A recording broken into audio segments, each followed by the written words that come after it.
अमरत्व की खोज में समुद्र मंथन, भगवान विष्णु का कूर्म अवतार।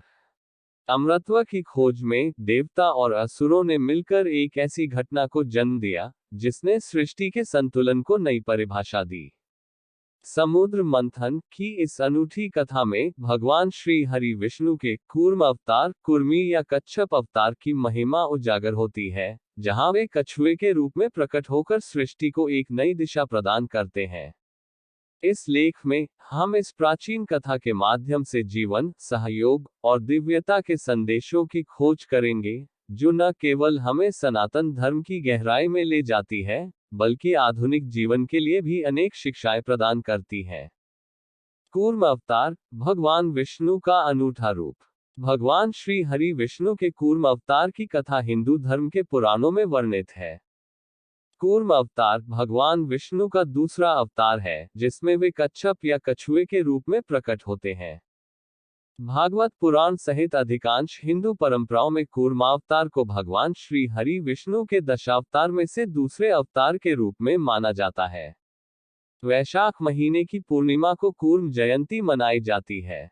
समुद्र मंथन की घटना में सहायता करने के लिए भगवान श्री हरि विष्णु ने कूर्म अवतार लिया था, जिसमें कालकूट विष, अमृत और मां लक्ष्मी सहित 14 रत्नों की प्राप्ति हुई थी। यह कथा देवताओं और असुरों के बीच अमृत पाने के लिए हुई एक महान घटना से जुड़ी हुई है। समुद्र मंथन की गाथा, एक महान साहसिक कार्य। कूर्म अवतार के पीछे एक कथा है। एक समय ऐसा आया कि देवता अपनी समृद्धि और शक्तियों के मद में चूर हो गए और उनका अहंकार बहुत बढ़ गया। एक दिन महर्षि दुर्वासा जी इंद्रलोक में आए और इंद्र को पारिजात पुष्प की माला भेंट की। पर इंद्र अपने अहंकार में थे और उन्होंने वह माला ऋषि दुर्वासा के सामने ही स्वर्ग के दिव्य हाथी ऐरावत के मस्तक पर डाल दी। यह देखकर ऋषि दुर्वासा ने इसे अपना अपमान समझा और क्रोधित होकर इंद्र और सभी देवताओं को श्रीहीन होने का श्राप दे दिया। श्राप के प्रभाव से लक्ष्मी सागर में विलुप्त हो गई और साथ ही सुर असुर लोक का सारा वैभव भी नष्ट हो गया। इस घटना के प्रभाव से इंद्र को भारी दुख प्राप्त हुआ।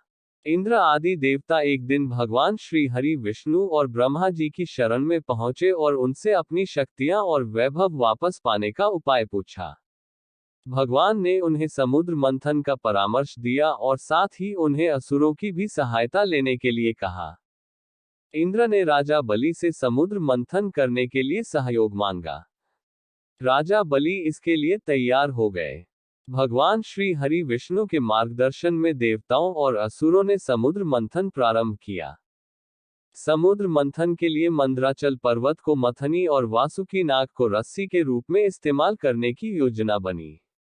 लेकिन जब मंथन शुरू हुआ तो मंदराचल पर्वत समुद्र में डूबने लगा। इस संकट को देखकर भगवान श्री हरि विष्णु ने कछुए का रूप धारण किया और समुद्र के तल में जाकर पर्वत को अपनी पीठ पर उठा लिया। इस तरह वे मंथन के लिए एक स्थिर आधार प्रदान करने में सफल रहे।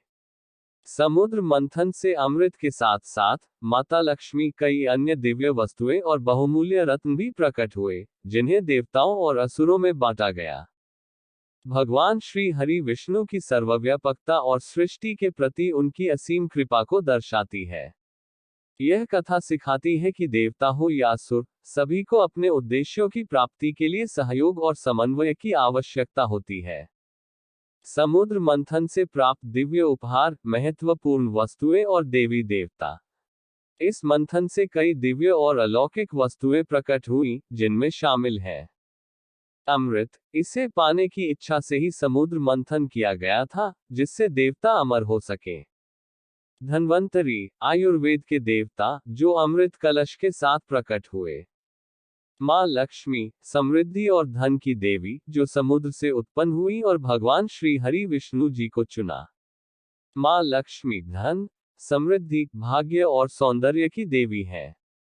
उन्हें भगवान विष्णु की शक्ति और अर्धांगिनी के रूप में पूजा जाता है।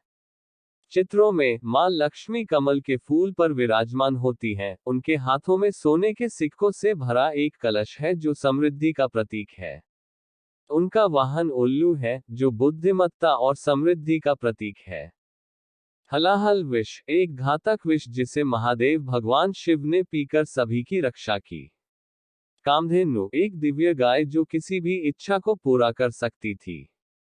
उच्चैःश्रवा एक ऐसा प्राणी है जिसे ग्रंथों में उड़ने वाले घोड़े के रूप में वर्णित किया गया है, जिसे घोड़ों का राजा कहा जाता है। यह समुद्र मंथन के दौरान प्रकट हुआ था।